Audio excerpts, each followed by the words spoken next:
our intention is we're essentially we're going to be giving you, Angie and I will be giving you some tools to assess your river skills, your knowledge, skills, and abilities.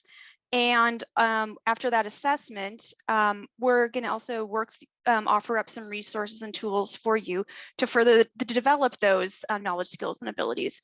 This will be interactive. We're even going to give you some time to do your own assessment and work. So plan that both you're going to have a little homework in the middle of this. We'll be responsive to your questions to the extent we can. And hopefully by the end of this, you have a training development plan, if nothing else. So let's go ahead and go to the next slide to our objectives, and we'll just dive a little bit more there into what our intentions are. So we essentially have 3 modules today. First one here is we're going to gain familiarity with the core competencies for river rangers. And within those core competencies, there are knowledge, skills, and abilities that are relevant. So we're going to break that down there, but just know that's what we're going to start. Secondly, we're going to ask you to do a self-assessment of your knowledge and skills and abilities. And then after that self-assessment, we'll be reviewing and sharing out resources that you can use to further develop your knowledge, skills, and abilities.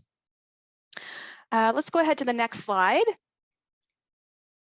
And I'd like to get a feeling for, we'd like to get a feeling for where our audience is and what rivers you're associated with. On the screen there, we have the Wild and Scenic Rivers national map. Will you please put in the chat, what is your river? It does not have to be a Wild and Scenic River. But if it is, let us know. But let us know, what is your river, whether that's the river you're working with right now, a river you grew up next to, the river you want to be at. What do you consider your river? Okay, I see Snake, Middle Fork of the Salmon, I don't know how to say Chattooga. Did I say that right? And what, LA River, is that Los Angeles River? Several salmons out there, Middle Fork, Maine, etc. Yes. Merced, let's see here. James River in Richmond, Washington. All right, so we've got Eastern, Western rivers. Excellent. Any Midwestern rivers? Have I missed those? Or did I miss one that went by? Oh, Applegate. Oh no, that's Oregon. I thought that was Ohio. I'm looking here for any Midwestern rivers. 11 points. All right, Brian. Great. Okay, great. Well, thanks for letting us do a check-in on what is your river. And for what it's worth, this is an activity I like to do when I train with river rangers or even river volunteers, is we start out with a, what's your river? And people are often, if they hadn't thought of it before, they'll go look at the map, and sometimes they're surprised to learn that something's a wild and scenic river, or that it's not a wild and scenic river. So tuck that away as an activity you could do in the future. With that, I think we plan to do a poll here to get a sense of your knowledge around this. So let's go ahead and do the poll. So please select one of these categories which best reflects you. If you're not able to see the poll, you can put your reply in the chat. So what do you work as, and what organization are you with is essentially what this is asking around. Are you a river ranger with the Forest Service, or are you a river ranger with the BLM, U.S. Fish and Wildlife Service? Are you a river ranger with the state agency? Are you a river manager? Do you work with an NGO? And if you're something else, put that in the chat so we get to know a little bit more about maybe what's an outlier out there, but we don't want to overlook you. This helps us know a little bit more about our audience.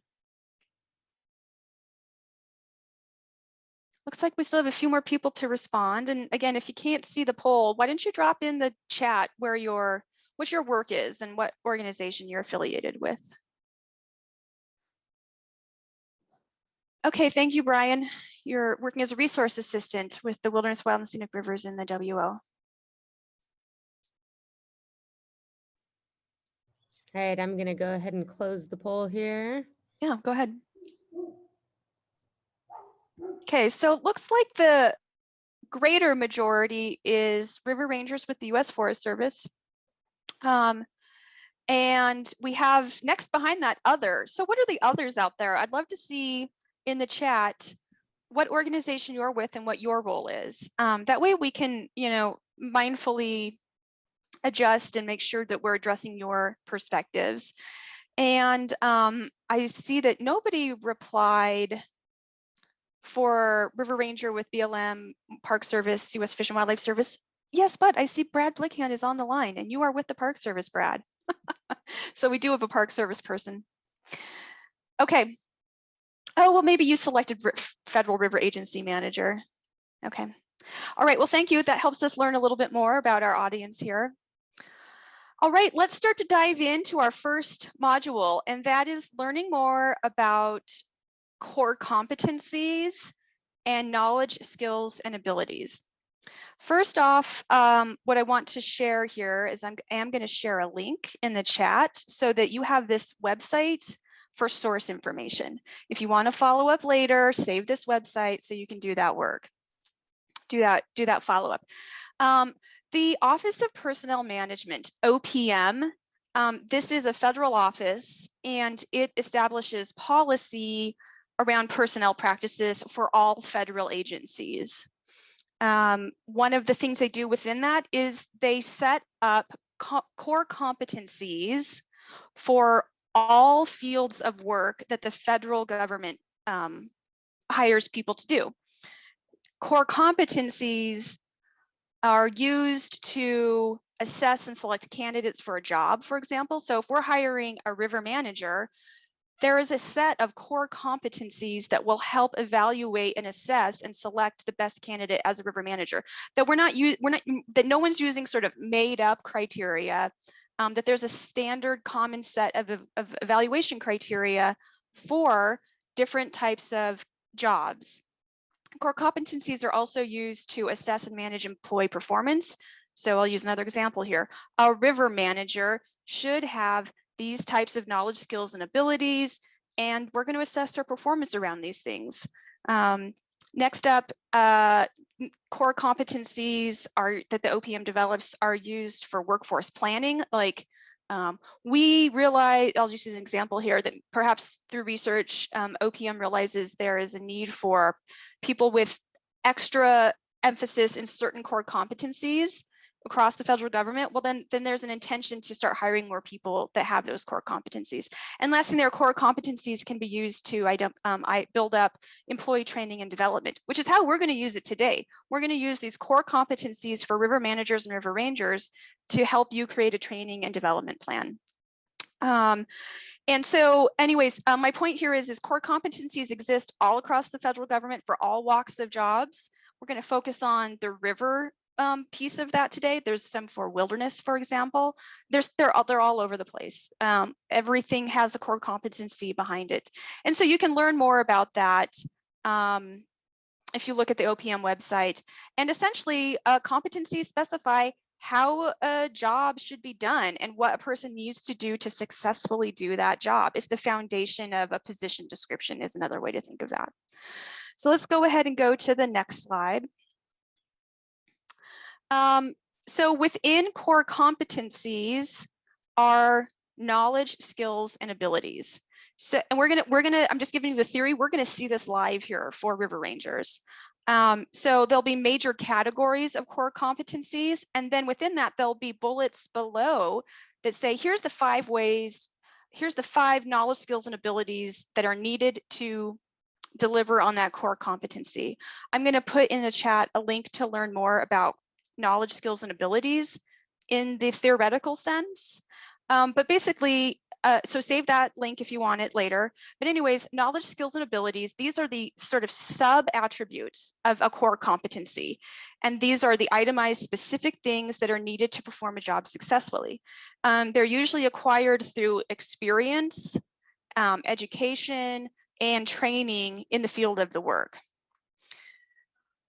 Let's take a moment here and think a little bit here about knowledge itself. Knowledge is a body of information that you can apply directly in the performance of the work. A skill is like a demonstratable competency. Often these are like mechanical or hard skills, psychomotor action. I loved that word when I read that there. And then ability, which for me was a little elusive, so I appreciate the definition here. Ability is the competence to perform an observable behavior or behavior that has a result. So just keep those things in mind, because we're going to look through a whole series of knowledge, skills, and abilities as we pick apart the river world. Okay, let's go to our next slide. So there is a master document of core competencies for river management specialists. We're going to take a look at it in a second here. But I want you to understand that when I mentioned that OPM, Office of Personnel Management, organizes these core competencies, they don't invent those core competencies and itemize the knowledge, skills, and abilities in a vacuum. They consult with subject matter experts. And in this case, OPM worked with the Interagency Wild and Scenic Rivers Coordinating Council to develop recently I think it's 2009 or 2018, 2018 to work up and itemize the core competencies and knowledge, skills, and abilities. So it wasn't people that have no knowledge of this field. It was that they did work with subject matter experts.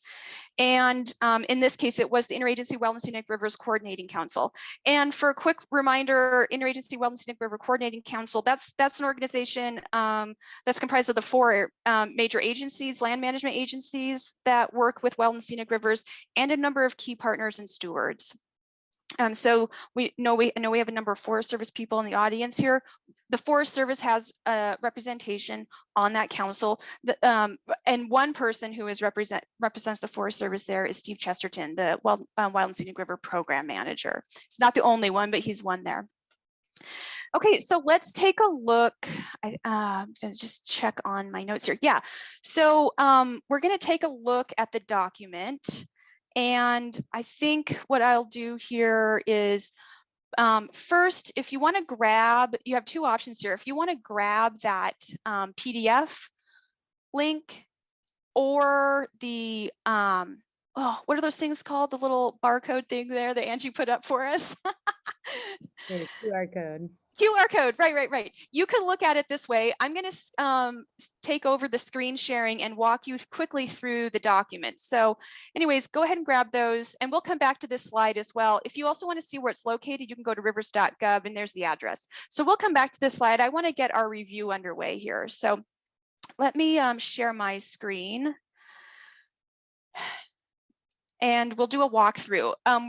Just so you know the like fundamentals of how this document is organized. Okay, so this document here, this is technical core competencies for river management specialists and non-specialists. So we're gonna, dive into what that might mean. I think I'm gonna zoom just a little bit here. There we go. Okay, so as you can see, this was approved and recommended by the Interagency Wild and Scenic Rivers Coordinating Council. Oh, yeah, there's the date, March 6, 2018. Okay, so what this does is this identifies, and this is common if you look at other types of documents that are along core competencies, but anyways, this identifies two major categories: river management specialists, like the people who have a high degree of responsibility in river management, and then non-specialists, so people who are sort of tangential to river management, but they're not specialists in this. We'll pick that apart here in a minute. Oh yes, and I see here, it looks like also Interagency Wild and Scenic River Council also worked with the River Management Society in developing, we're going to cover that in developing the training program here. So that part had not stood out to me before.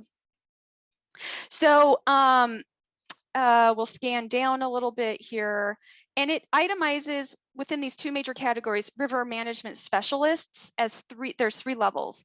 Entry level is a river management specialist, a full performance level, and an expert level. And you'll see a similar pattern for non-specialists.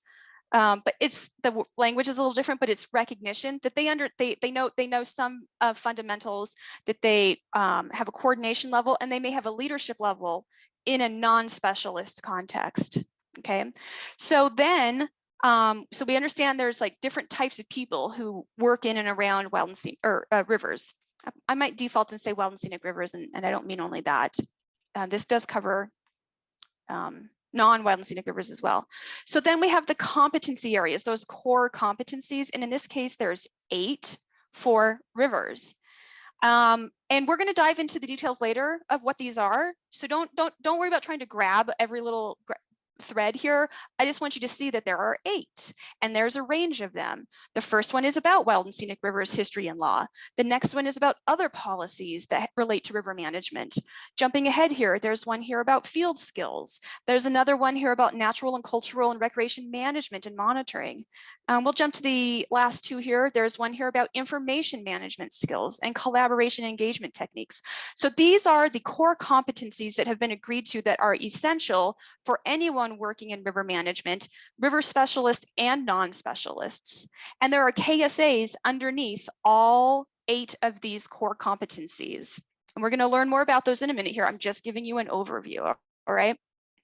Scrolling down just a little bit, is the document then dives into understanding who are the river management specialists? Who are these people? And what are these different performance levels, okay? So river management specialists at the entry level, we have the major organizations that are working to the OPM that are federal, right? So we have BLM. It is typically field office river staff.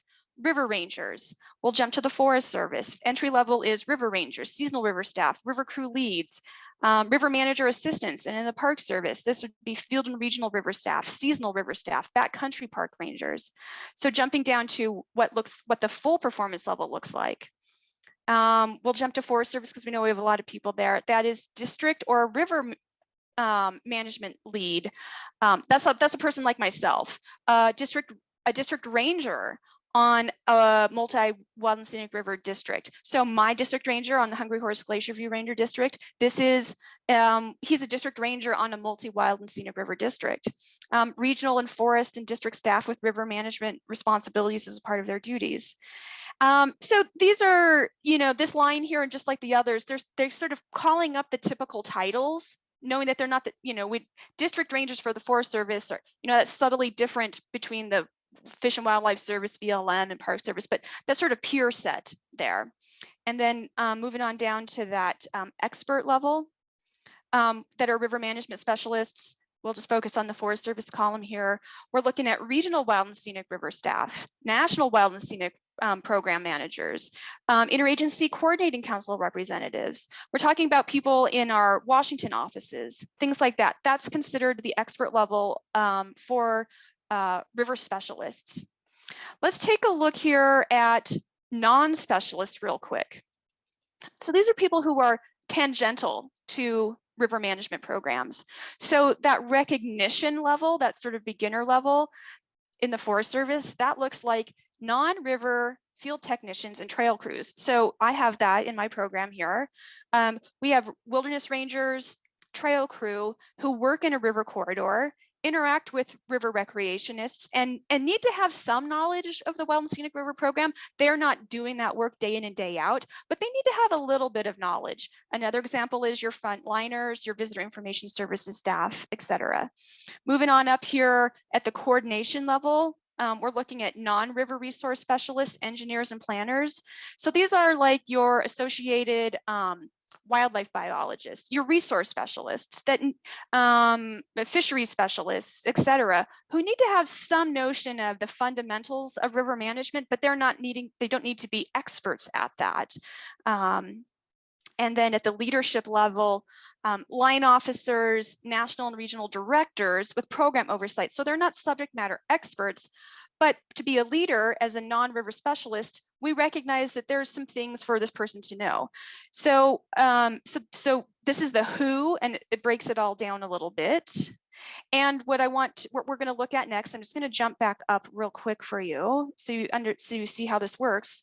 We're going to focus today on the entry level line of river management specialists, that is river rangers, seasonal staff, river crew leads, etc. And what we'll see here in a minute here is all of those 8 core competencies have knowledge, skills, and abilities itemized for the river rangers, the field staff. It also has things, the core competencies and associated knowledge, skills, and abilities associated at the full performance level, at the expert level. So when you're looking at this document, you want to narrow in on the particular line item of who you are and the core competencies applicable to you. And like I said, today we're going to focus on this entry level, the River Rangers line item, and pick apart those core competencies and knowledge, skills, and abilities. And again, we're going to dive into the details here, and you're going to have your hands on this in a minute. I just want you to see the overview.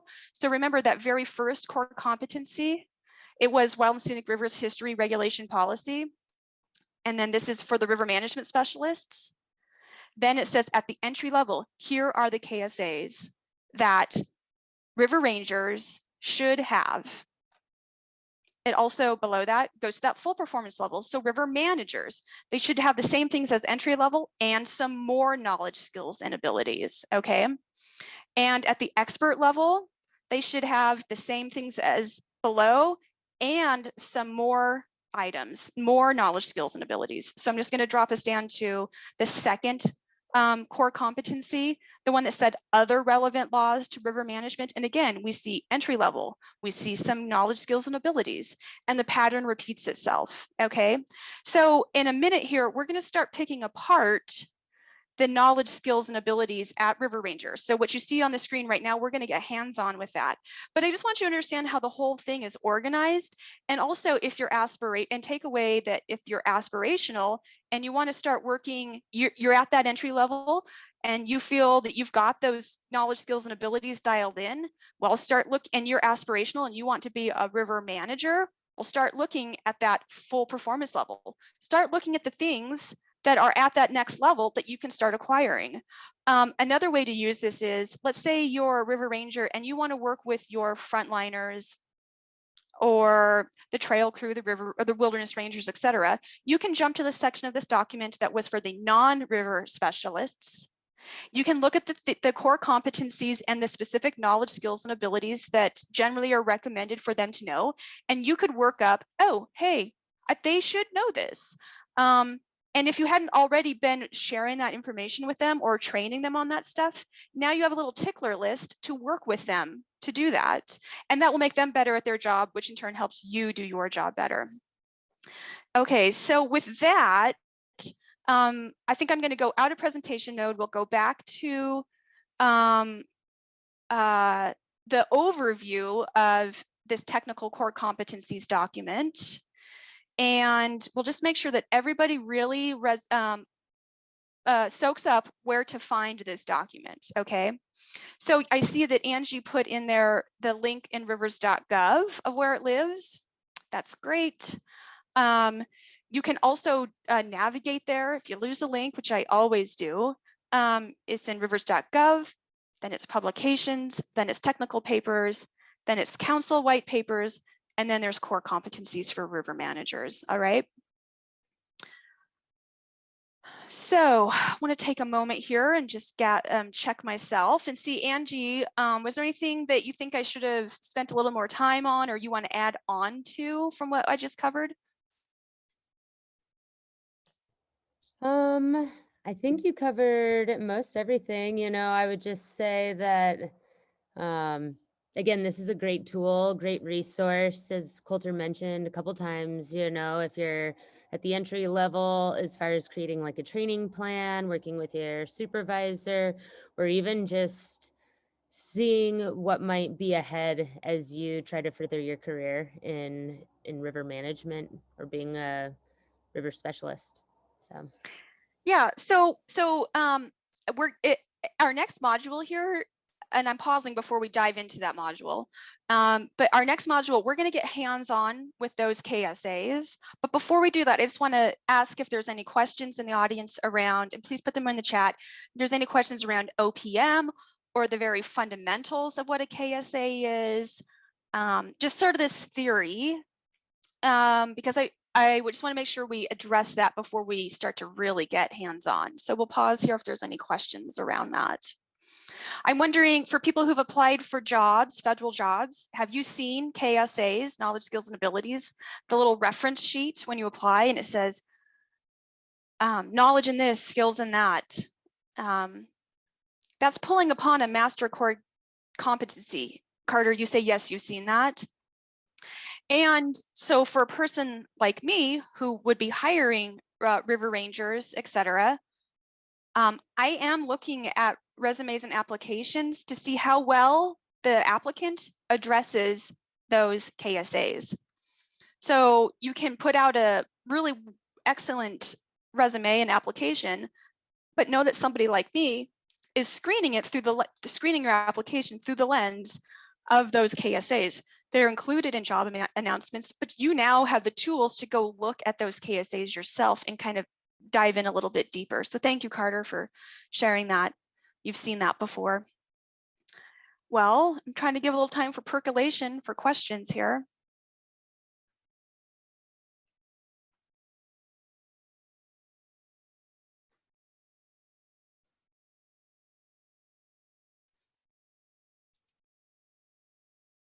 Okay.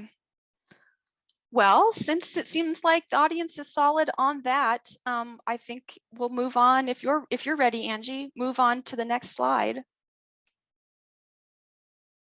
Okay, so we're jumping into the second module here, and that is assessing your own river KSAs. All right. This is where we get hands-on. I think I'll add now in the chat that we've created a document for you, and I know our person who actually did the legwork for this, Marissa, is in the audience. So kudos to Marissa for taking the time to work on this for the benefit of all of us.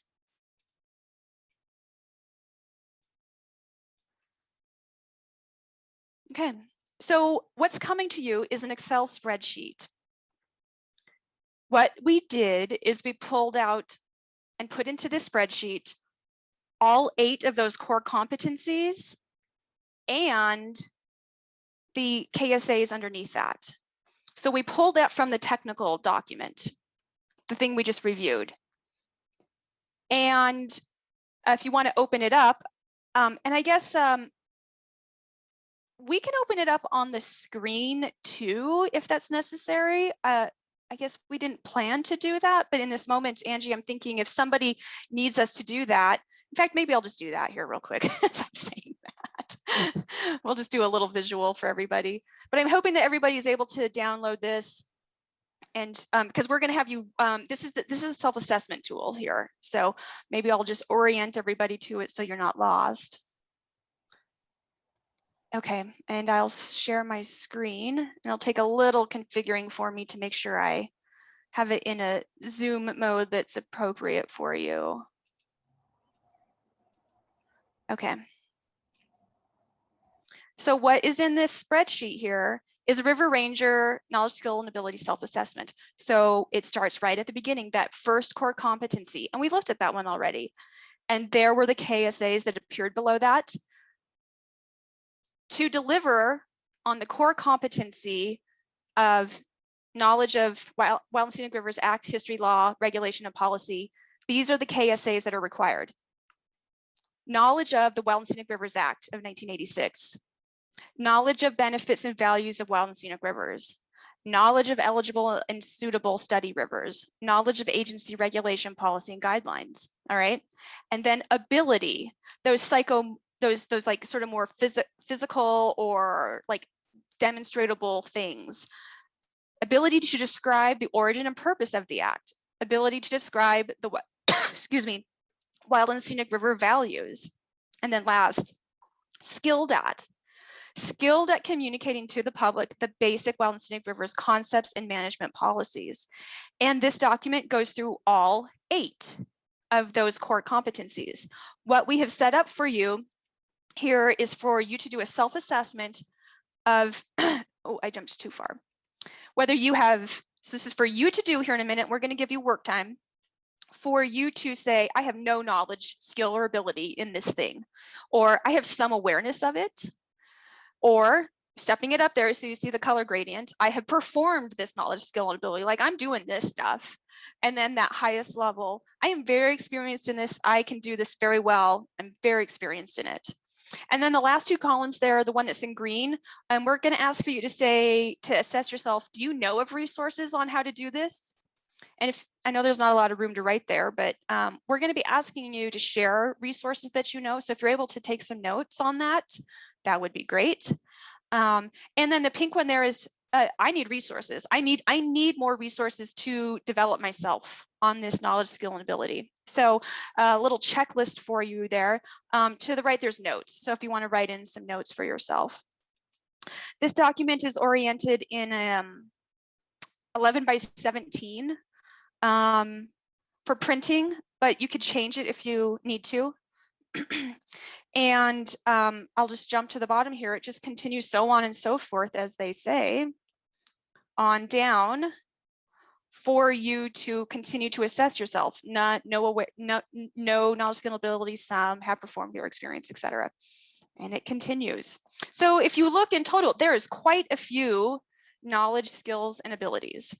So before we do that, I want to address Jeffrey's question. You've been viewing this checklist as a way to prepare for upward mobility in your work. Yes, I hope you can use it as that. Is this the same kind of tool useful for bumping up in GS levels in the same kind of role? Yes, right? So there's the entry level. Those would be the lower graded positions, you know, GS5, GS6, GS7. And then when you get to that, what was that middle category? I can't remember what it was called now, but that's, you know, your GS9s, 11s, the manager level. Anyways, so yes, this can help you land a job at a higher level for sure. It can help you develop your knowledge, skills, and abilities that make you very competitive for the next level of work. And then your question is it generally better to seek out training for higher level roles to be able to understand and aid management operating above us? Well, I think so. You first want to be very solid in the work that you need to do and the proficiencies that are expected of you. But I don't think there's any harm in stepping up and offering more so that you can be leading beyond your typical role. So yeah, I want to empower you to think of it that way for sure. Thank you for that question, Jeffrey. Now we're starting our third module here. And we're going to start sharing the major sources of where you can gain more around these knowledge, skills, and abilities. We're not going to go item by item right now. That'd be kind of tedious. Right now what we're going to do is we're going to focus on major places for you to go find more information. So think of this as like the proverb of teach a man to fish. We're going to show you where you can go find a whole lot of stuff so you can self-direct your development. All right.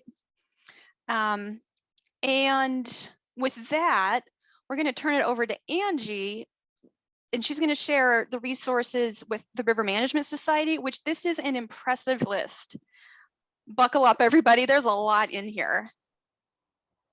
All right. Yes. So I'm going to go through a bunch of resources for the River Management from the River Management Society, but I'll always encourage you to just go check out our website at river-management.org, and I'll have a bunch of links available. I can put these in the chat as well. But for those who might not know, River Management Society is a national nonprofit professional organization. We're dedicated to supporting professionals who study, protect, and manage rivers throughout North America. And so our roots are in the former Interagency Whitewater Committee and the 1996 merger of the American River Management Society and River Federation. Been around for decades now, and our main mission is, as I mentioned, to help support professionals, and we do it through 4 goals. Our first goal is professional development. And so we're trying to support career-long learning, quality in river management, and building leadership in our field. We also have the goal of information and education. So expanding our understanding of rivers through networking and sharing river science and management experiences with one another. Our third goal is to provide a voice. So, how to promote the use of science and research and policy development and decision making at all levels, public and private. Our fourth goal is collaboration. So, building capacity in our organization to achieve these goals and amongst our members. Let me change the slide here. All right. So we are a member-based organization, and our membership allows you to stay connected to other river professionals and your peers. We have regular communication and training opportunities, river trips, and as a member, you can receive a lot of these awesome benefits. We've got email and news updates, biweekly news update email that comes out, access to our directory of members, a lot of them who are really experienced professionals in their field. We also have a whole bunch of retired people that still stay really involved in the different communication formats that we provide. And then we also have discounts on workshops. We hold a symposium every other year, and you can get discounts on that. And we have member only trips. So we do have 7 chapters. We have over 550 members. We've got a professional purchase, pro purchase program. So I'm going to get a little bit more into some of these resources. Some are for members, some are open to the public. So yeah, we have levels for everyone. Highly encourage you to go check it out. For students, starts at $25 a year. Associates, I believe $30 a year. Professionals, $50 a year. I think it's super worth it. So one of the few things, or one of the many things, but one of the things I focus on in particular is the River Training Center at RMS. And so our goal is to create opportunities for everyone, multiple opportunities throughout the year and every year for you to learn, train, network with others. The River Training Center in particular was established in 2018 to support the effective management and stewardship of our rivers by providing training. We do online and in-person training. So right now we've got some webinars and virtual discussions going on. For example, this spring, we've been doing a wild and scenic webinar series once a month. We're almost done, but we do have one more in the series, our final one, and that's going to be on June 16th around steps to address user capacities on wild and scenic rivers. We also have our river management roundtable, and we hold these on the 2nd and 4th Tuesdays of the month. On the 2nd Tuesdays, we're talking about things really related to on the water, such as user capacity or signage around the river. And then on the 4th Tuesday, we're focusing more on intercultural skills, communication skills, how to work better with the diverse people that we interact with on the rivers. And so those are free, those are open, those river management roundtables are free. They're open to anyone. We just ask that you go to the events section and register to get the link, just so we have an idea of how many people are coming. We also hold multi-day virtual workshops, especially as we know through the pandemic, everyone's had to shift to going virtual, as we've done with this Wilderness Skills Institute. And so we've understood that the need for training still exists. And so we've shifted to doing some multi-day virtual workshops. Specifically, recently we did a CRMP, or a comprehensive river management plan workshop for the Green River in Utah with the BLM there. We worked with the Forest Service on the 11 Point River, updating their CRMP as they were one of the original wild and scenic rivers. We did a Section 7 workshop virtually for Oregon and Washington BLM. And we did have the opportunity to have some Forest Service participants as well. And then we've got even more planned. We've got another Section 7 planned, hopefully for Region 8 of the Forest Service, another CRMP workshop for the BLM in Northwest Oregon for some of their newly designated rivers. And then, and now I'll shift, we've also done in-person workshops. So most of those took place, of course, before COVID, but as things are changing, we're hoping to get some in-person workshops going again. We understand the benefit of actually getting together and not only being able to like work through tackling issues or developing a management plan with other people in the same room, but also networking and everything else that comes along with it, and field trips and stuff like that.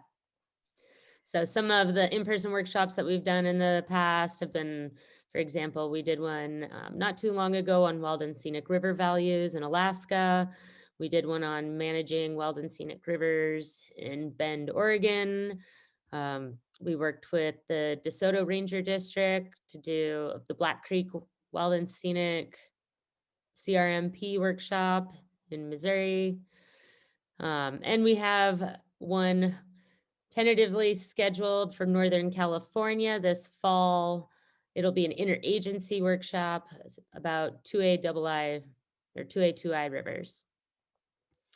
So right now, those are the main formats that we're using for workshops. But again, as I mentioned, I just mentioned a ton of wild and scenic related workshops. We also have. Hey, Angie, could I just jump? I want to point Oh, yeah. something out. Excuse me for interrupting. I want to point out for the audience here, but I just heard Angie sharing. She was giving examples of the platforms that training is being offered.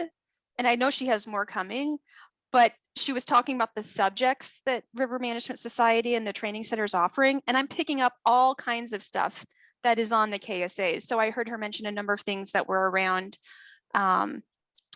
policy, visitor management. Anyways, my point here is if you're paying attention, you're like, oh, that's the kind of stuff they can offer. I'll tune into that kind of a thing. So I'm picking up all kinds of connections to these self-assessment worksheets. Anyways, carry on, please. No, thanks for making that point. It's just kind of getting a little carried away with all the trainings that we've got going on. But yes, as Colter mentioned, we do have a bunch of other training topics that we cover. We do stream bank restoration workshops, and something that we're looking to maybe do is stream bank restoration in Section 7 and how those might go hand in hand, which might fall under some of the planning, river management planning KSAs. We also have river access planning workshops. So if you're looking to create a new river access point along your river, or you're looking to update a river access point, we have the river access planning guide that's been put together with some partners. We're working on worksheets that go along as a compendium to the river access planning guide. We've got webinars on how to use the guide, a lot of great resources there. We're doing some work with anti-discrimination and sexual harassment training for agencies, nonprofits. You can look at A-Collaborative for that. And then we hold the River Ranger Rendezvous. We've been doing it, I think we've done it like over 9 times. It's a fun event. Again, pre-COVID, we would do this, getting together, going on a river trip for river rangers, covering different topics related to river rangers. There you might get some of like the more technical skills, like on water skills that you might need relating back to those KSAs. As well as we talk about collaboration, communication. And because of the pandemic, we did shift online. We do actually have a River Ranger Rendezvous coming up next Thursday. So just a week from tomorrow. It's going to be a full day virtual. We wish we could be on the water, and we hope to get back on the water in future years, but we didn't want to, we still wanted to allow the opportunity for networking. And this River Ranger Rendezvous, again, it's open to river rangers from all rivers, not just Wild and Scenic. And I can add a link later on about the River Ranger Rendezvous and how to sign up for that. But a lot of great presentations from experienced river rangers and managers.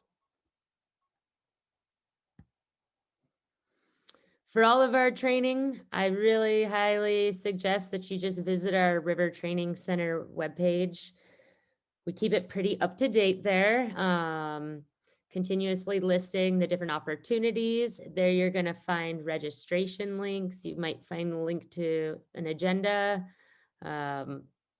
or you might find a save the date PDF that's going to include objectives. So you have a good idea as far as objectives of the training, and you might be able to include that in an IDT or your training plan. So continuously checking the River Training Center webpage is the best way to find out about events that we've got coming up. We also have a video channel. I'm going to go back actually one. So on our River Training webpage, at the very top, you'll see that picture of the people standing against the little wood rail there. And it says River Training Center video channel. That's how you get to the video channel. And when you click on that, it's going to take you to a huge resource of video recordings of different webinars, discussions, trainings that we've had in the past. And there you can go, you can check out many of the resources that later on we'll talk a little bit about the white paper that also lists from the council some of the, I don't know if it's actually a white paper, I think it is, from the council that lists some of these webinars, and this is where you'll go to find them. So great resource to check out. Here you're going to find some of the webinars from the webinar series, previous trainings. Yeah, tons of videos.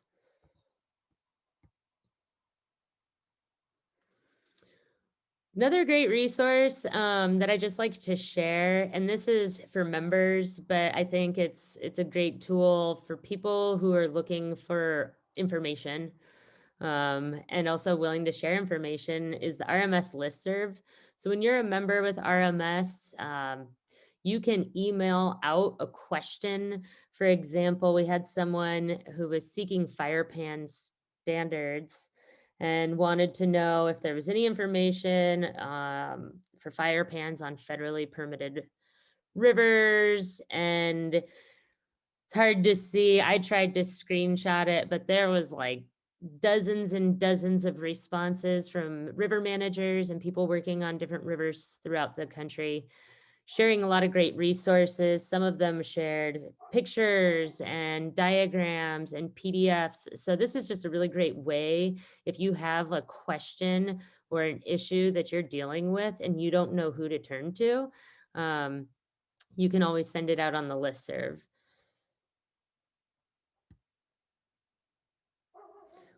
RMS also offers a job board. You do not need to be a member to access this and see what jobs are listed.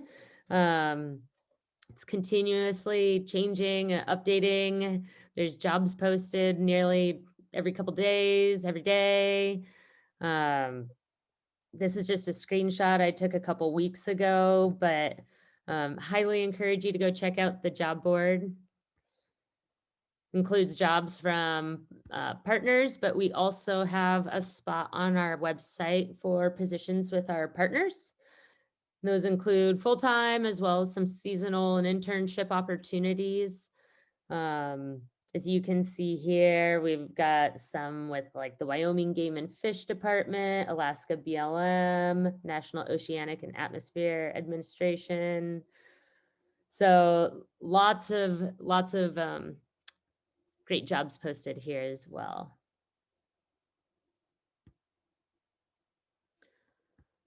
Another cool project that RMS has going on is the National Rivers Project. And so the National Rivers Project is the website, map, and search engine designed for you when you're looking for places to visit and enjoy the river. So on here, we've got a couple hundred, or I want to say over 350 segments of rivers mapped out where you can search by location, difficulty, and related activities. You can see information on the trip length, trip type, land manager, maybe even some descriptive text and photos.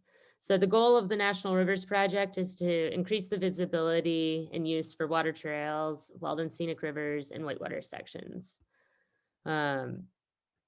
The website and search capabilities come from the National River Recreation Database, NRRD, which is a geodatabase of all these trails, wild and scenic water trails, wild and scenic rivers, access points, campgrounds, and it was conceived as a way to offer a high-level view of rivers across the nation using attributes that are important to river lovers.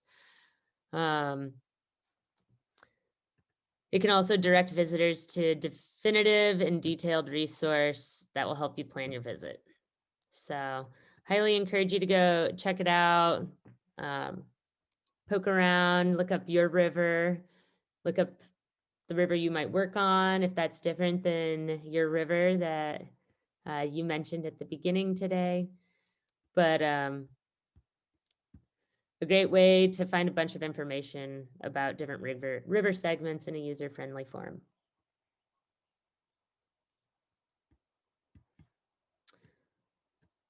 Oh, and there's also a tab for federal agency rivers in the state directory, as well as a word search tool. So a couple cool key things.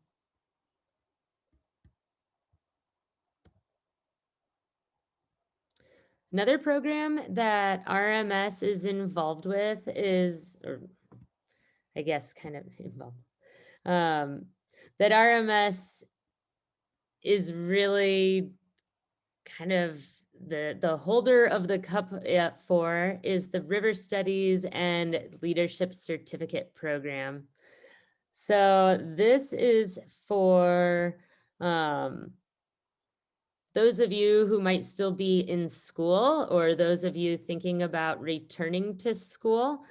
So the River Studies and Leadership Certificate Program is really a way to help get, I don't know, to like help students who are interested in river management and river professions get that experience and make sure kind of they're covering all the bases for things that they might need in this type of profession. So it's an interdisciplinary program. We're combining river science, GIS, policy, and field experience. And we're hoping that students can demonstrate like this real world application of their knowledge and skills. So we kind of have 4 required components. The first one is core courses. Students must successfully complete an approved course in GIS, river science, river policy, and then some sort of on-water training, swift water training. And then we have an emphasis area. So students will choose in the second, under number 2, an emphasis area where they're going to have to take 2 additional courses. So we've had some students that are really into river recreation. And so they take 2 extra courses in river-based recreation, education, or tourism as their emphasis. We also, our third component is some sort of real world application. So we feel that in order for students to become effective leaders and river professionals, that they must be able to apply all the information that they're learning in a professional context. So this can be met through an internship, a credit earning internship, a paid internship, paid professional experience, independent study, or course related professional experience. We just ask that it encompasses a minimum of 90 hours of work, and it'll be reviewed and approved by the certificate committee. And then the fourth component that we have is either an oral or written presentation requirement. And that's where students have the opportunity to present aspects of their work. That could be at the RMS symposium or a different sponsored conference, where they can write an article in the quarterly RMS journal that comes out, sharing their experience or their research.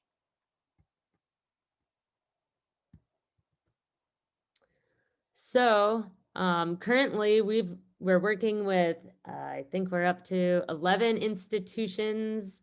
We've got a couple of new ones that are going to be partnering with us this fall, but we're always looking to add more institutions to this list. But if you are a student at any of these institutions, I highly encourage you to look into this program, as you might be able to get a certificate while applying maybe your summer river ranger job towards it, or a summer internship.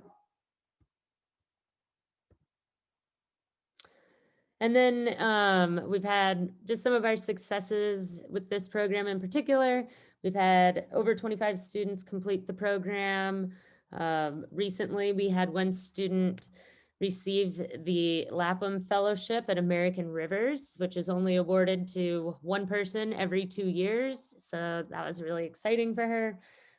We've had students such as become hydrologic technician, go into wild and scenic river management planning, admin support, restoration and education technician, National Rivers Project Coordinator for RMS. And then the Salmon, Wild and Scenic River Rangers. So this is just an example of some of our recent graduates, to give you an idea of kind of the career path it can take you. In addition, we've had students go on and do many other things that I did not include. So these are just some of the recent ones. So again, those are just some of the resources that RMS has to offer. I know that was a lot, so I'll put in some links here into the chat. But I encourage you to just go check out river-management.org, and you'll find a lot of that information there. I'll also add my email, and if you have any questions about RMS resources, feel free to reach out. Again, I know that we didn't specifically line up any of those RMS resources towards the knowledge, skills, and abilities in this presentation, but as we are developing trainings for our river management professionals, we are taking a look at these core competencies and KSAs and looking to find areas where maybe there's a lack of training available, and how can we fill that void, or we're also using them to model our trainings after, to make sure that we're kind of touching on those different KSAs.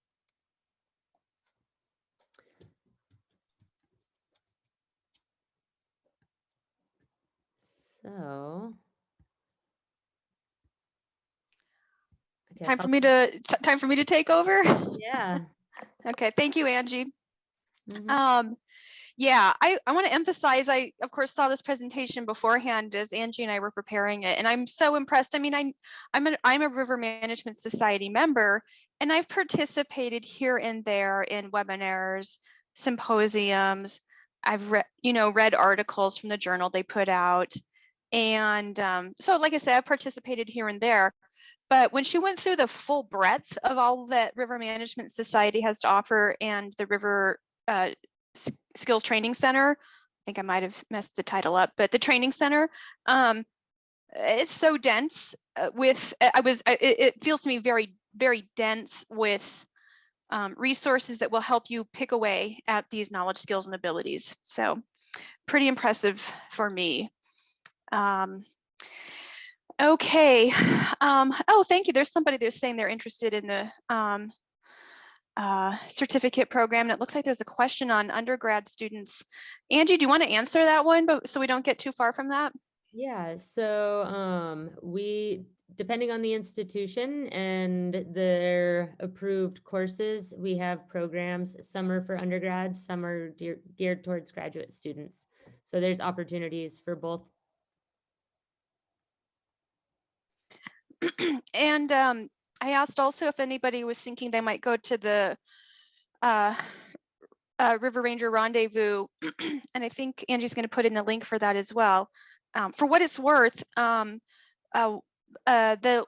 more experienced River Ranger working for me, in that she's worked with us before, she's not brand new, but we're planning to have her go this year because it's virtual, it's easy, and the price was very reasonable. So, you know, consider asking your supervisor about that. And for me as a supervisor, consider this if you approach your supervisor. What I like to see is somebody who says, I'd like to go to this training. Here's what's on the agenda. Here are some of the things I think I can bring back from this to make our program better. I could train up the other new people on these things. I think I could use this information to do this.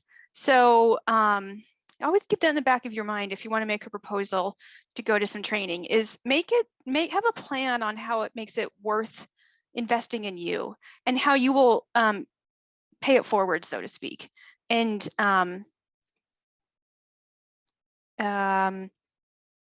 share the opportunity with others by bringing things back and teaching others what you learned. So with that, let's dive in and talk about some major Forest Service resources of things that will relate to KSAs.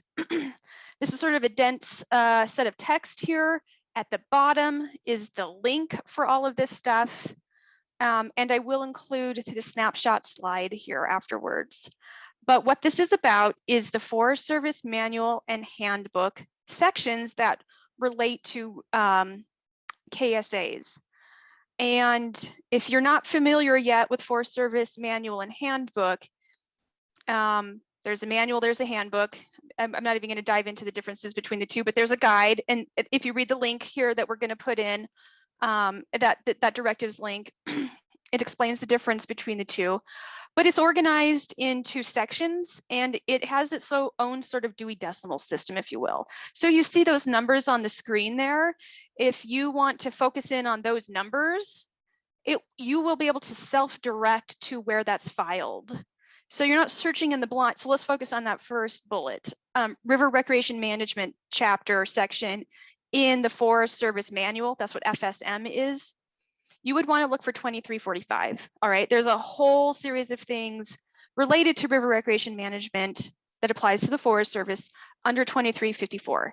But 2354 is your little memory bank on. That's my Dewey Decimal to go get there. Who even remembers what Dewey Decimal is? I do. Anyways, so a couple of other ones that I pulled out that seem highly relatable to me to some KSAs beyond the river recreation management one is our grants and cooperative agreements. There's sections in manual and handbook.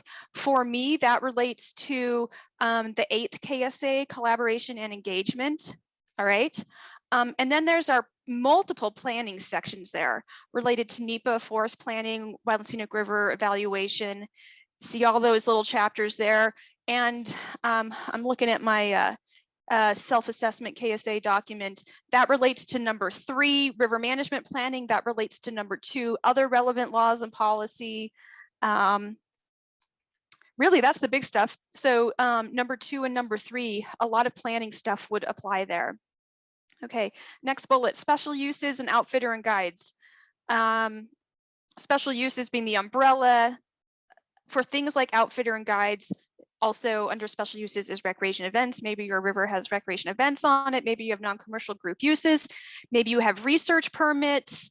There's all kinds of things under special uses, including outfitter and guides. But I did call out outfitter and guides because it's a pretty dominant one on river systems. But no, there's more than outfitter and guides under that field. Anyways, there's your address if you want to go learn more about special uses policy and outfitter and guide policy. That relates to, for sure, number 2, the other relevant laws. I think it relates to, tangentially, a few others there, but it definitely relates to some things in the core of number 2. Okay, moving on. We have 2 sort of similar ones here, but they are in technically separate sections, and that is land ownership and land ownership title management. So this has to do with boundary management. This also has to do with acquiring conservation easements or fee title. And we know that happens in wild and scenic river management. We do sometimes acquire private lands and bring them into the National Forest System and bring them into the Wild and Scenic River Corridor so that they have protection. And so if you want to learn more about that whole process, and we just did it on the Flathead, we just acquired a couple of acres on the North Fork of the Flathead Wild and Scenic River from private property. It's now National Forest System land, and it's a part of our Wild and Scenic River Corridor. All of that was done by the book in the Land Ownership Policy Management Manual and Handbook there. Last one that stood out to me was our Forest Service Health and Safety Handbook. And this one's of note to me. There's actually not a chapter on whitewater rafting, but there is multiple chapters on all kinds of things that we do related to river management. So that is, driving, cleaning wreck sites, just all of the things, just working in wreck sites. There's tons of health and safety stuff in there, and it itemizes the places where we have policies about our health and safety. So for me, that relates to number 4, the river management field skills. Some of the things under there. So there certainly, if someone got real creative and looked at the full list of all the topics under Forest Service Manual and Handbook, you'll find more. These are the ones that stood out to me as particularly highly relatable. But here's another place. I know that some of the rivers that were called out this morning, or when we got started, where you're from, also occur in wilderness, right? And so if you want to read about wilderness management policy, there's a Forest Service Manual section on that and a Forest Service Handbook section on that. So you could also go look for those things that are tangentially related if you want to build up your knowledge there. So plan to use that directives website, and really you just have to let your fingers do the walking, as they used to say, for phone books, and no one uses phone books anymore, but you have to get curious and go look around until you have a little more master of how the whole thing's organized. But it's always good policy. A personal policy is, if you're considering a hot topic, go look up in Forest Service Manual or Handbook and see what you can find that relates to that. So you're not making stuff up. There might be already directions for that. Okay, let's go to our next slide on Forest Service resources. Okay, a couple more websites here. The first one there, that link only works on Forest Service networked computers. So apologies for those who aren't on that system right now. But if you are, great. It's our National Wild and Scenic River Program SharePoint site. So it's filled with resources there. I mean, I'm not even going to itemize all the stuff that's there, but definitely there's a reason why I put it first, and that's because it's filled with a lot of stuff. Next up is our external facing website, the National U.S. Forest Service website section on wild and scenic rivers. Grab that, check that out. That gives you some foundational stuff. And also, if nothing else, that's a visitor services thing you can offer up to people. And then next up here is the Forest Service Interactive Visitor Map. So this map is fairly new. It's a couple of years old. And if you haven't checked it out, it it's interactive, so you can toggle on, toggle off stuff, and you can look at resources within any national forest, but it always allows you to call up wild and scenic river corridors. So if you want to get to know, let's say you're new to a river that you're working on, go ahead and maybe you don't have the hard copy map in hand, well, you can pull up this interactive map. Or if you want to get to know a river you're going to visit, or you're wanting to learn more about, you're planning to apply to, use this interactive map and you can look at the wild and scenic river resources in that national forest there. Okay, let's go ahead and go to our next slide. So I just covered major Forest Service resources. We're going to do a check-in here in a few minutes with everybody on what else do you know of. So if you know of more Forest Service resources, I'm looking forward to hearing from you in a few minutes here. But we want to cover other major sources here. So we're looking at the Interagency Wild and Scenic River Coordinating Council themselves, which they're an organization, and their website is rivers.gov. Okay. And there's many resources on rivers.gov put out there by the Interagency Wild and Scenic River Coordinating Council. And I believe that website is hosted by the U.S. Fish and Wildlife Service, if I'm remembering correctly, but it's interagency, right? And so the goal of the council, you'll see their goal at the top there, just so you have a little more information about their approach. And within their website, they have a number of things, but including a document that itemizes resources that they've compiled related to these core competencies and KSAs. So that's the last link on the page there, and I think I might open it up. I think that's what we planned to do here. So let me, because I want you to see the direct connection. So let me pull that up.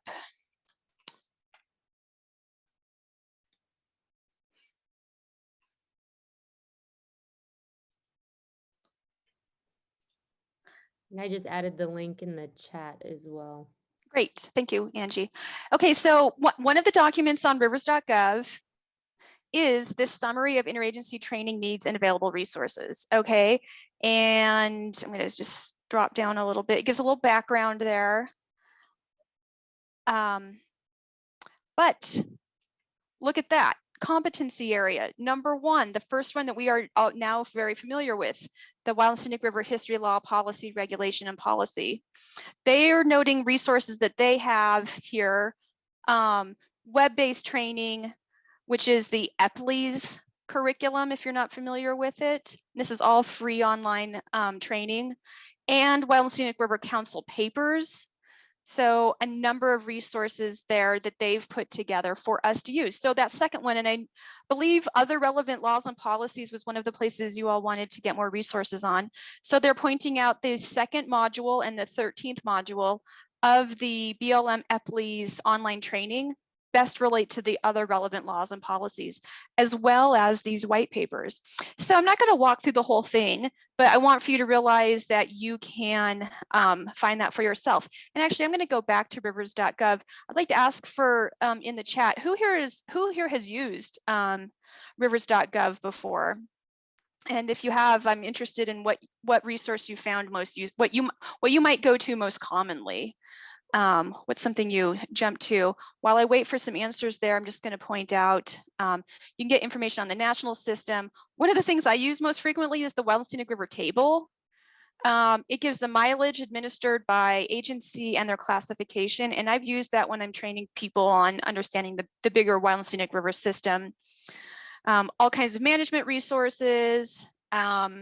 And here, again, more resources. And this is where the Wild and Scenic River online training modules are, those BLM EPLES classes. And publications, here's these technical papers. That's where all those technical papers are listed. So there's a lot in there for you to explore. You have explored it at Corn Creek. I am happy to hear that. I'm just going to pull up the Wild and Scenic River training modules here. These are free classes if you take them for non-credit. If you want to take them for credit, you do need to pay for something, but if you're doing no credit, it is free for you. And down here are all the modules, okay? 13 in total.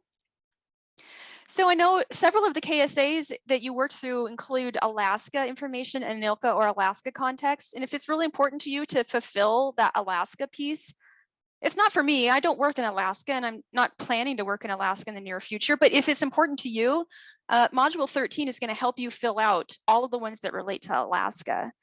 And I'm thinking here, river management planning. There's several in here that for sure relate to planning, like developing comprehensive river management plan, addressing user capacity, etc. And then, so anyways, hope you all plan to check that out if you haven't. Who here has taken a EPLES class?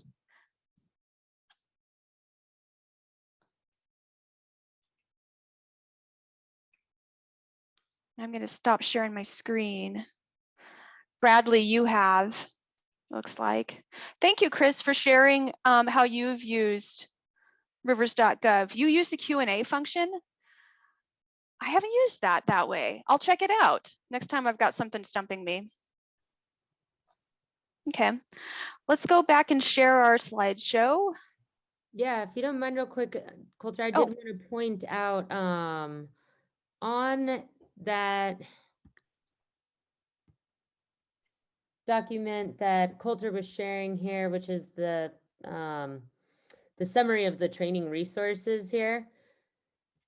I did want to point out for a couple of them down at the bottom, in addition to the EPLE modules, there is now, they're starting to list some of the RMS webinars that we've been doing. So like I had mentioned, coming up on June 16th, steps to address user capacities. So you can see where those webinars are falling into. So I know some of you mentioned natural, cultural, and recreational resources, management and monitoring. You can find more about steps to address user capacities and kind of maybe update your self-assessment afterwards. So. Yeah, thank you for pointing that out. I had not picked that up, so I'm happy you highlighted that. I wouldn't want to overlook that. So excellent. We're in the final bit here, but for resources, but I think I'm looking forward to hearing what you all have to share out too. I think that might be our best part of all of this. So here's a roundup of other resources. Oh, pause, I want to go back. Hey, in the chat, I put in a clip of the slides that was around Forest Service resources. I put in the slide that was around the Interagency Wild and Scenic River Council resources, rivers.gov.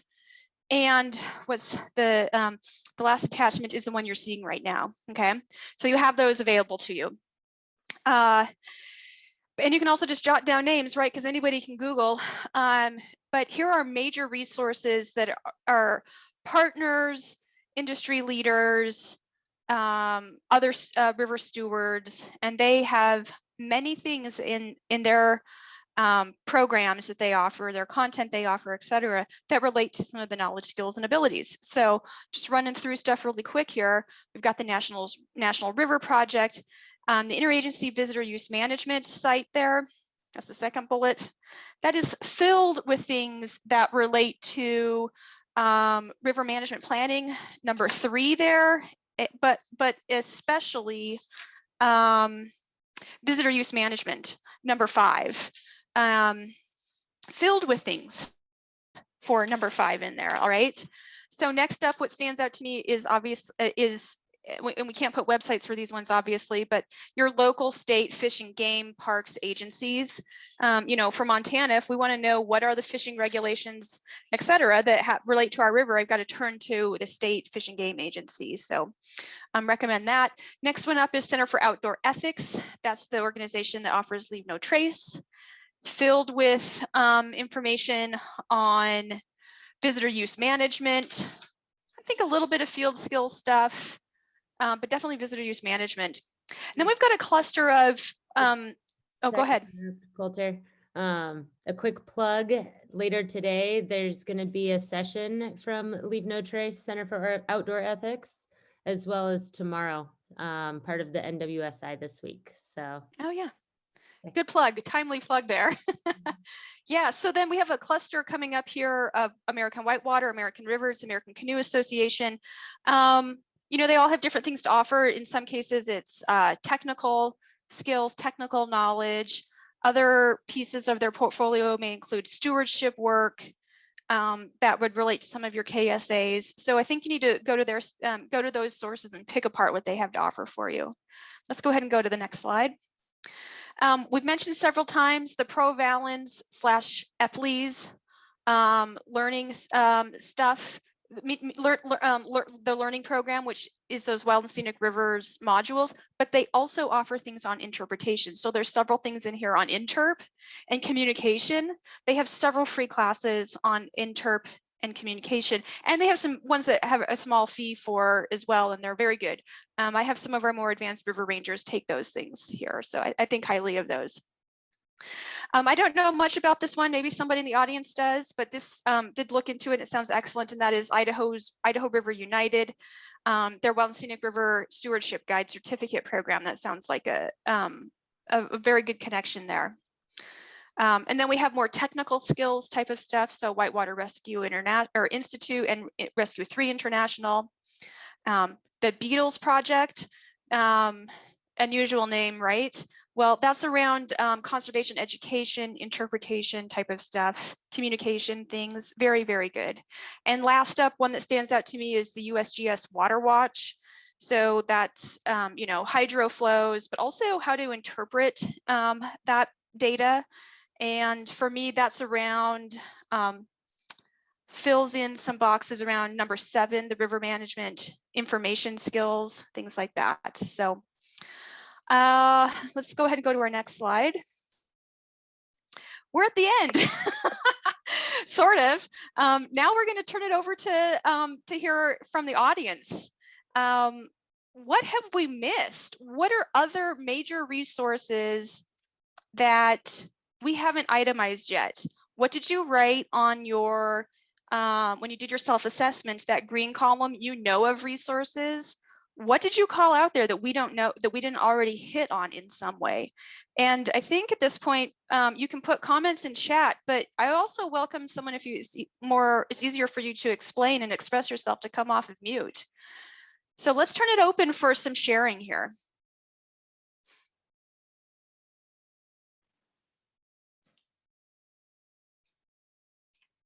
See a hand raised from Christian. Go ahead. Yeah, so for drafting and outfitting hard skills, I forget what it was called in the skills worksheet. There's a YouTube channel called Gear Garage. I want to say it either got popular during the pandemic or maybe was created during the pandemic, but historically there haven't been a lot of great resources on how to raft. There's good ones for canoeing and kayaking, but he offers, I forget the guy's name, but he offers really approachable lessons for the kind of the hard skills that might not be available in, you know, a government manual for whatever, or whether it's because the programs are too small or because it's kind of risky to tell anyone how to raft. But your garage is a good one for kind of all the topics that weren't covered in all of the outstanding resources you've already listed. Yeah, Christian, I'm not familiar with that one. Could you, can you look up a link and share that in the chat for us to track? Yeah, it's a YouTube channel. If you just Google search Gear Garage, I'll throw it in there as well. But there's well over 100 episodes. But I'll give me a second. Okay, thank you. Thank you for leading out on sharing there, Christian. Angie's mentioning something specific from American Rivers, and that is their podcast series, which covers history around policy, river management policy. That's good stuff there. Okay, what else have we missed? And I see we've got Steve and Angie, and I thought we had Jimmy on the line for a few minutes there. I wanted to see if what you think we might have missed here in particular, so welcome your voice. I find it hard to believe we haven't, that we've covered everything. You have to, the audience here has to have something. I have to have more. I think you're stumping me, Colter, Angie. I think you've done a really thorough job. Nothing additional is coming to mind that I'm aware of. Okay, thank you, Steve. I just added in the chat, whitewatereducation.com. That's from Northwest Rafting Company. And through the pandemic, they've created some like online courses as far as whitewater rowing course and like a foundations of swiftwater rescue online. And it looks like they've also got like some virtual coaching options and stuff. So another resource. Okay, Carter pointed out checking in with local outfitter and guides is a great resource. Yeah, I agree. So whether you're talking about knowledge of that river system, and I'm going to look here at the KSA self-assessment, maybe some things that stand out. Field skills is number 4 is probably some places that they can offer up some connections. You know what, one just stood out to me that I haven't thought of earlier. So I'm looking at number 4, river management field skills and water quality sampling techniques. Hey,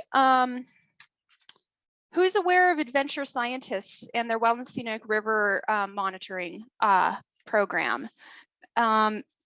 Maybe somebody can look that up, or Steve wants to take the line for a minute here. But that's reaching out to people who are willing to do water quality sampling. Go ahead, Steve.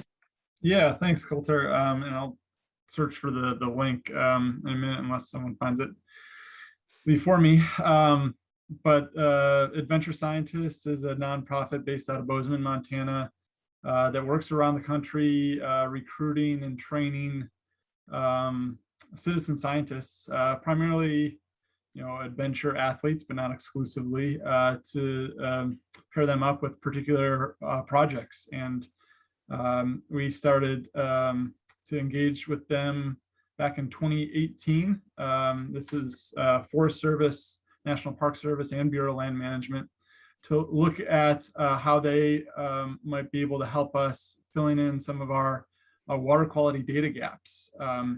There's almost 40% of our wild and scenic river miles in the National Wild and Scenic River System are currently listed as unassessed or unknown under the Clean Water Act. And so we were able to work through some planning processes with Adventure Scientists under an interagency agreement, or excuse me, under a participating agreement. We also have interagency agreements with Park Service and BLM for Adventure Scientists to train up volunteers and deploy them using reviewed monitoring protocols to collect water samples and measure for various attributes. Also working with the Rocky Mountain Research Station air quality lab in Fort Collins to analyze some of those grab samples and hopefully help to inform our understanding of the state of water quality across the system. So that started up last year and deploying those volunteers, and this will be year 2 that has been starting up and will continue through the field season.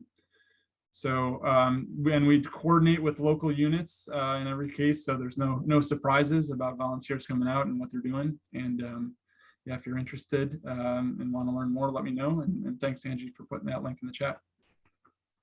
Yeah, thanks, Steve, for giving us a little more there. Okay. So what else is out there? Who wants to come off of mute and share a hot tip on some resources for us?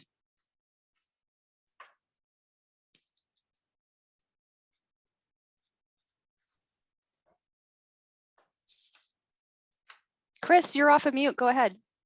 I am. Chris Noyes. Yep. Yeah. I'm just trying to actually find the name for it so I can put it into chat, but it's the official boundary layer that you can import into Google Earth, so you can get the boundaries for the wild and scenic rivers, and that comes into play if there's activities that you're unsure of whether or not it's in or outside the corridor, and so I've used that a lot. Nice. All right, thanks. Yeah, we'll keep an eye open in the chat for that. Thank you. I didn't know about that one.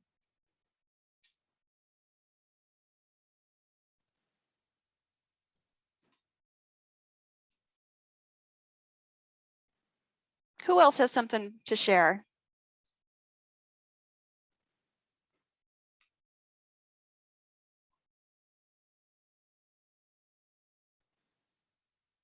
I'm giving you time to get your courage up. It's a small group here, so you should feel comfortable.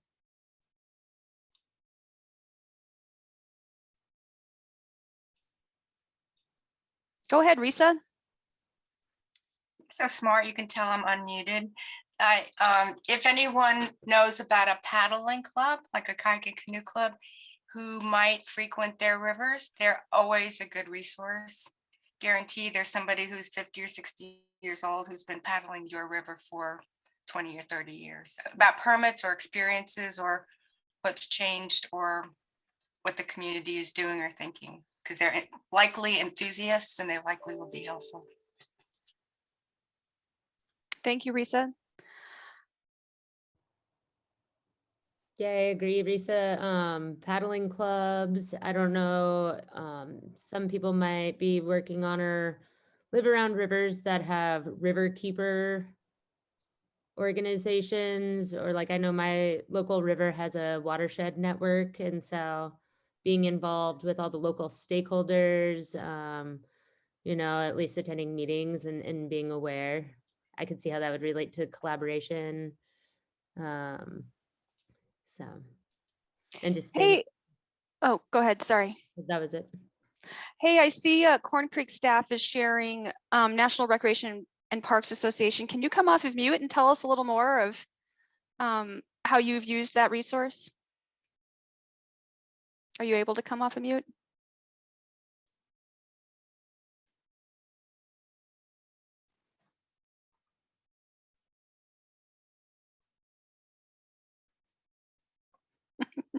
Maybe not. Okay. Okay, can you guys hear me? Yeah, go ahead.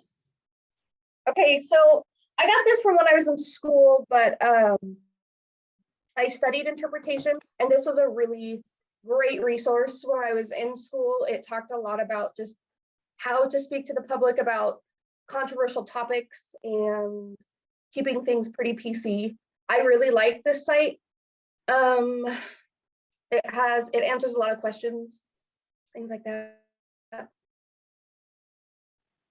Thank you. Thanks for sharing that with us. Okay, last call for someone to speak up on major sources. I think I've got one more thing planned here to invite everybody out to share, but any big picture things people want to share? Okay. All right, well, here's what I'd like to do now is I'd like to take over screen sharing, Angie, and let's dive in. You all voted for 2 of the core competencies as needing more information on. Let's focus on those ones here. Let's try to share as much as we can around those. So it is the number 2 here is the other relevant laws, policies, and tools for river management. Maybe I can highlight it here for everybody. And I asked for you all, when you did your self-assessment, we asked for you to know what resources you may have. So this is sort of like inverse. You voted and said that this one you don't have many resources for, but but I'm asking you for you to share what you do have. And let's brainstorm, let's focus on this one a little bit here. And I've got a little list here of some things that I can think of. So let's share out and get some focus on these ones. So knowledge of federal, state, local policies and laws which apply to rivers in the management area.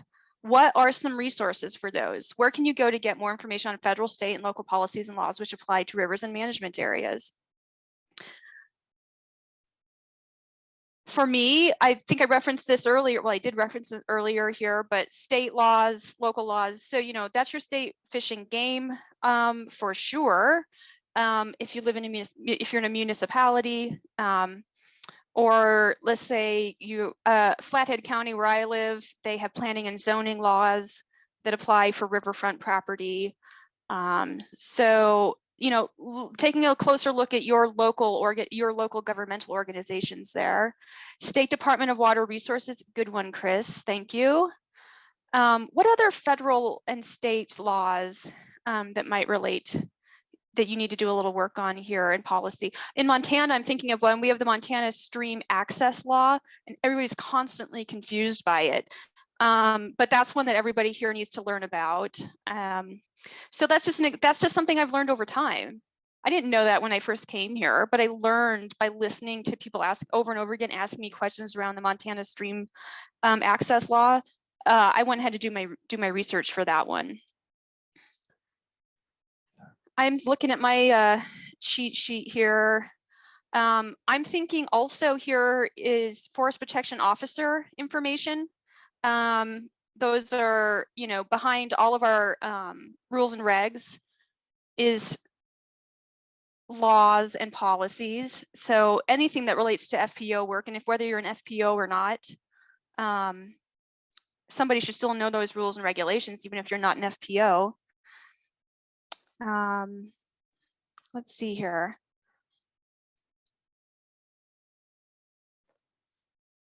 Let's focus on existing cooperative management agreements and where you can find information on those. So that was a little hard because you have to know your local area. You know, for me, I'm next to Glacier National Park, and yes, we have some cooperative management agreements, but I don't know where to tell you in your local river to go to find those.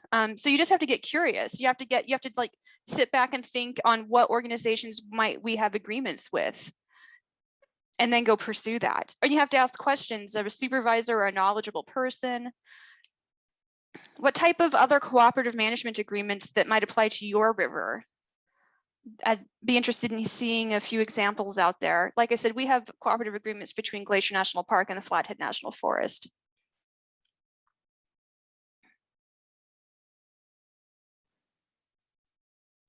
We also have a MOU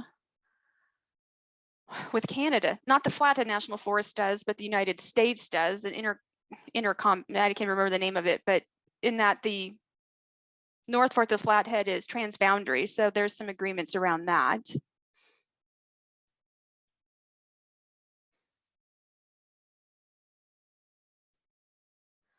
Okay, I'm jumping to monitoring compliance of approved uses and report violations. Where do you think you can gain a ability to monitor compliance of approved uses and report violations? Well, yeah.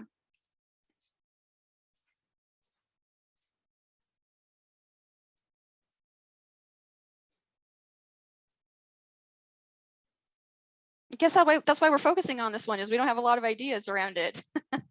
Well, again, I'm thinking of Forest Protection Officer type of work. Yeah, thank you, Carter. Yeah.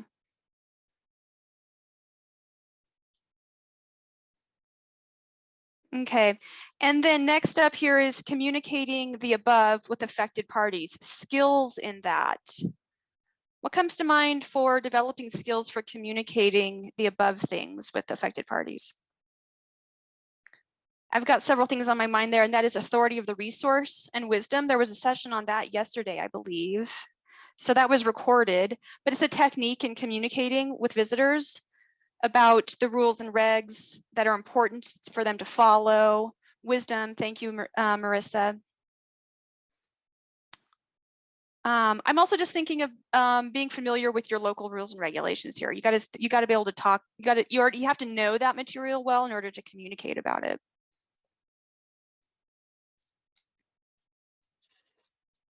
Having the K. What is K, Christian? I don't know what that is.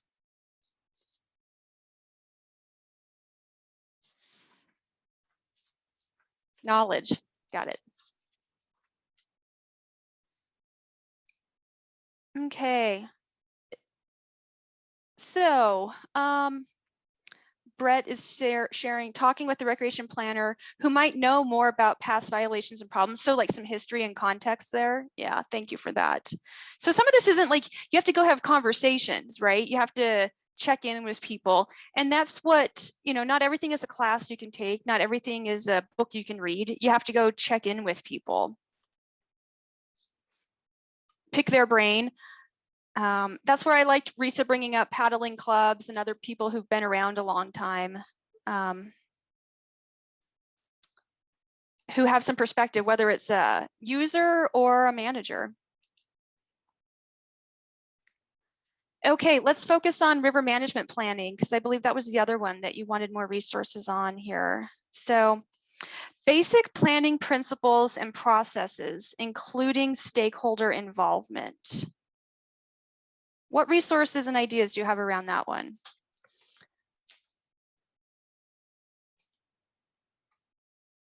I think I actually have something to share, so I'm going to pull it up here.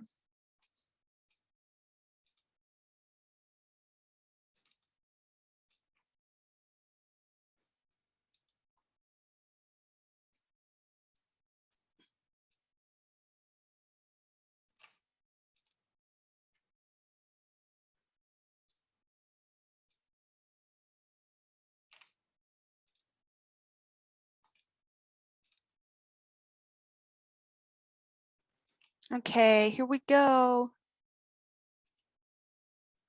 What I just shared there is some background paper on NEPA. And I'm thinking here, oh, did it not go through? Let me try again.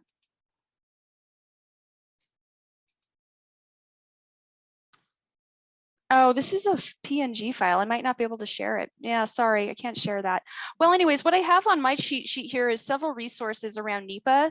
So one, that's the conversation with NEPA staff. Hey, what can I do to learn more about NEPA and planning principles and processes? Maybe they have some resources to hand to you, but you can also go ask for a conversation, ask for some training, etc. Whoops. Am I still sharing this, the Excel spreadsheet slide? You are. Yeah. Okay, great. Okay. So the next one, Wild and Scenic River Act requirements requiring eligibility, suitability, and classification. What I have in my notes on that is those EPLI online courses, module 3 and 4, fit the bill very well there. And we shared that a few minutes ago. And there's also several white papers on rivers.gov that specifically go into some of those. So. Oh, thank you, Risa. Can you share a little bit about that resource you just shared? It's called the Multiple Use Waterway Management Guide. And the first one was like, the second edition is still old, like from 2004. The first one was 96. And it's being updated, but it's geared towards motor use. But the new one will incorporate a lot about the interaction and intersectionality between human powered and motor use.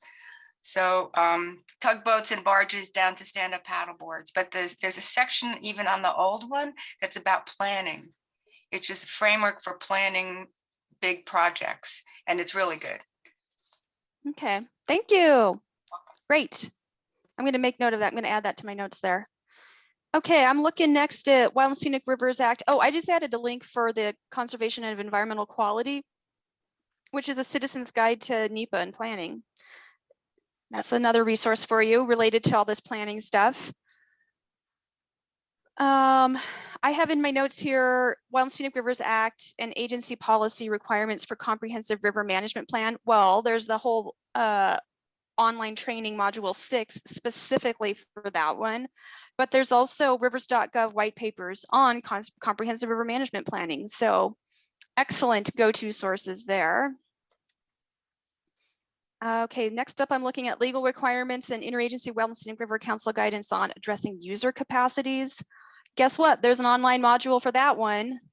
That's module 8, as well as a white paper on rivers.gov for steps to address users capacity, and the interagency visitor use framework. We shared that link a few minutes ago. That definitely relates to this one, user capacities.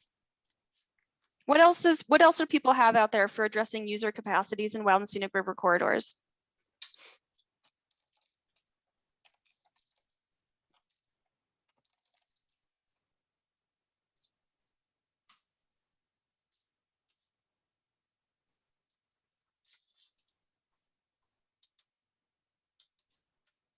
Okay. And I'm moving on to specific land management plan direction for river management. Well, you got to go read your forest plan. Since it says specific, right? So we can't direct you to that. That's when you can track down yourself and have a conversation with the planning specialist. But that's a matter of opening up the forest plan, land management plan, and reading about the direction for your river management, for your river. Okay, next one is relationship between river management plans and other resource management plans. I don't actually have a source for that. It's a concept that I know of, and I think I understand, but I don't have like a go-to source for that. Thank you, Steve, for sharing that SharePoint site. Yes, Risa, I think allocation information would be good. Yeah, go ahead, Steve. Yeah, I was just going to say, so in that SharePoint link, and apologies, it's that's a Forest Service internal SharePoint site, but there is a document on there with sort of a crosswalk between comprehensive river management plans and land management plans. Oh, And the relationship between the two. So I'll have to go look for that. Thank you. Yep. Adding to my notes here. Okay, next up, project planning process and its relationship to land management plan direction. Who's got something for that?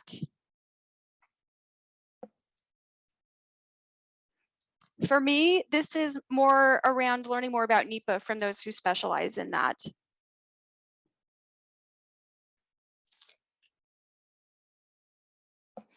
I think several things in here relate to that greater topic. Okay, let's jump down to discuss and educate the public about river management planning concepts. Well, this is where it gets interesting for me, these KSA documents, because you have your knowledge, but then you have to work on the ability yourself. You have to sort of test yourself and practice, right? So you have to work on that ability.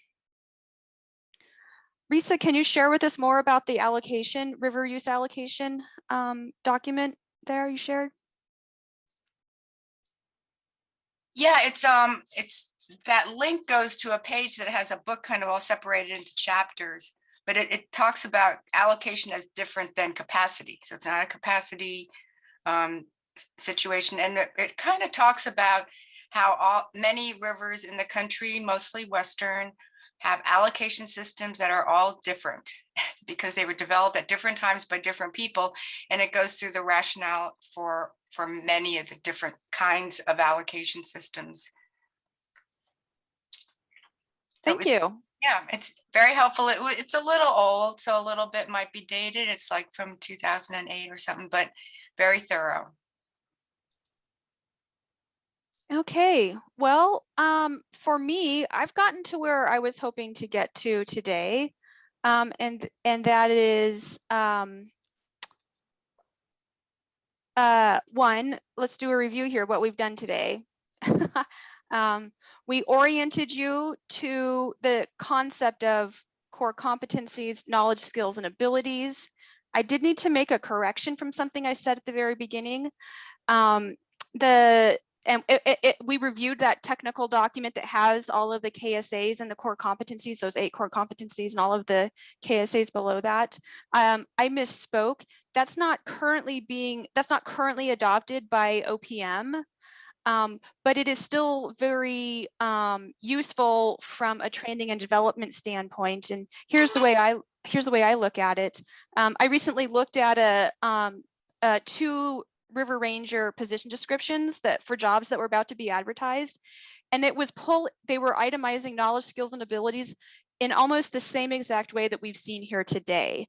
So certainly these are well crafted and well thought out knowledge, skills, and abilities and core competencies. And I think any work you put into developing around these is going to be time well spent, but you might not see them verbatim in job announcements. So hope that's a little more clarity for you there. Secondly, we shared with you a self-assessment tool that used those knowledge, skills, and abilities, and you worked through that. You in doing that, you reviewed all of the KSAs as they stand, and maybe got a little bit of a handle on where you have good knowledge and where you could learn a little more, increase your knowledge, increase your ability, increase your skills. And several of you shared that you were planning to use this as you develop in your field. You'll save this and you'll use this to develop in your field going forward. And that sounds great. That's a development plan for you right there. That was the goal here. And then last, we've shared major sources of information and ways to develop those KSAs. We shared all of the resources that River Management Society has to offer. I walked you through a number of the Forest Service resources. And then we just shared that other list. All of those slides were put in the chat if you want to still grab those. And then we brainstormed a few more here in our conversation. I'm going to be updating my notes with what we shared, with what was shared here. So thank you for everybody who spoke up. And then last year, we focused in on 2 of the ones that you felt you needed a little more information on. And there's no plug and play for all of these things, right? You do have to seek out sources. You have to develop relationships with people who know these things and pick their brains and ask them, where can I learn more about this? How can I get more background on this? You can't just, as I said, only read a book or take an online class. There are many ways you have to learn. But I hope this helps set you up for a little more focus on what to learn around, okay? And with that, I want to turn over to Angie for any last thoughts for us here. Yeah, I just want to thank everyone again for your participation today, and thank Colter for all the great information that she shared. I'm going to put a link in the chat for the session survey. Would love any feedback, but we appreciated all the feedback that you gave us throughout this as well. As Colter mentioned, this is the first time that we've really presented this, and we're hoping, or I'm hoping, that this is something that we can present again in the future. And so any feedback that you have to share with us is super helpful. So Yeah, I really have, but thanks everyone.